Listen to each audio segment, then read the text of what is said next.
Hi everybody, this is Carrick from Angry Centaur Gaming, and today I'm going to give you the red band review of Dead Island Riptide, which tells the tale of a young Afghani selling perfume in the red light district of Amsterdam. Or it tells the continuing tale of the adventures from the original Dead Island game. Either way, you're going to get a game that's barely story and mostly about the gameplay. Now, I have to give a couple kudos to the game. One of the things it did is it really integrated the missions better. The missions had to do with helping people out, and it wasn't just search missions. There was an actual investment that I got out of some of the quests in the game, which actually really did increase my enjoyment overall. But here's the thing, we're looking for fun. So did we or did we not get it? Well, fellas, grab your Dramamine, because here we go. The game is about 10.5 hours long. You can get up to about 20 if you walk really slow and listen to everybody, but it is definitely more of an expansion length compared to Dead Island. I felt that Dead Island was longer. Overall, I did find the length acceptable for the price of the game. You get to be one of 5 different characters, either continuing with one of the 4 that you started the original Dead Island game with, or having a new character that you can start with that it really just seemed like the typical expansion thing you get, which a new class basically. Moving and attacking's handled the same way, but motherfucker, man, there's some issues with the frame rate on the 360. It was sketchy. I swear to God, I thought there was a button called Molasses Time in the game. It was like a Rebecca Black video on repeat. It just made me ill.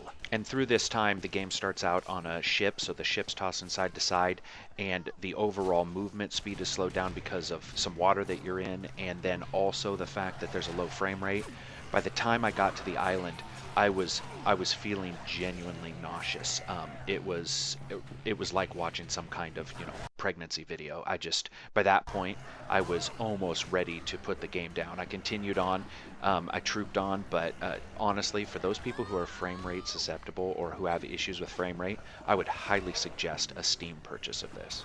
Here's the thing though, you get a multiplayer game that's got a ton of content. It's the typical Dead Island scenario where you have all those weapons, you have all those improvements, you have new things you can do. Again, as I said, you have the quests that are, I feel, far more tied in with the actual story and how you do things. Like at the starting, I think it's level 2, you put up fences. Later on, you defend areas. It felt it felt like the quests were tied in with the game in a more detailed way, and I really did enjoy that. And I don't know if it was just my character though, but I swear to God, I felt like my character was giving birth. It was so difficult to attack and fight and defend against characters or against the enemy without running out of stamina so quickly. And it was just like, oh my God, it was like running through the level with weights on your legs. And I think that's also tied into that frame rate issue where everything just feels a little weightier, a little slower. And I installed it as well as played it off the disc, and both had the same issue. It was cool that they had some new locations, new enemies, new strategies, but let's get fucking honest here. It's not chess. It's not even checkers. It's more like fucking marbles. So the strategies weren't in depth, but I have to give them kudos for new locations, new enemies, and new ways to handle them. Also, ignore the first level where the game tries to take control from you a lot. It doesn't continue. You also overall get the better graphics that come with that lower frame rate. I played about 8 of those hours multiplayer and the rest of the time single player, and didn't notice a difference depending on how many characters you had on screen. But the game overall looked slightly better. It's still got what I can only describe as just really bad aliasing almost everywhere in the game. That's something that you just have to come to grips with. They do a good job in hiding a lot of that with some of the vistas and some of the lighting, but overall the game, it looks a little bit more polished, but it really does suffer from that horrendous frame rate at times, or that, at least that chuggy slow feeling.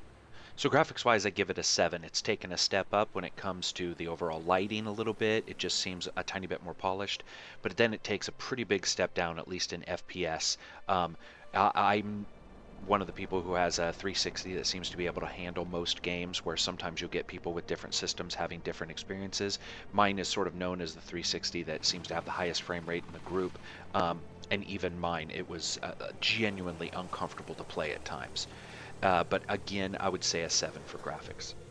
Sound, these games aren't high on sound ever, and I mean, the guns, they sound fine. The accents are terrible. I mean, they are Arnold Schwarzenegger trying to speak Japanese terrible. They are bad.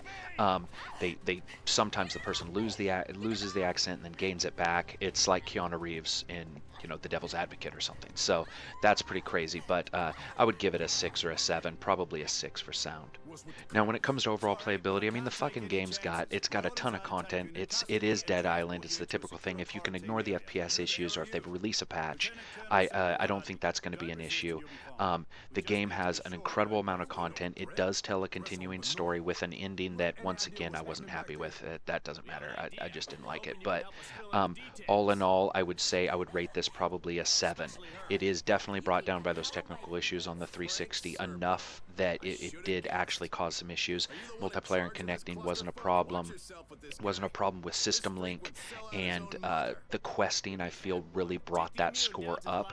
If the questing had not been adjusted and fixed, and if there weren't some genuinely interesting parts to this game, would have actually rated it even lower.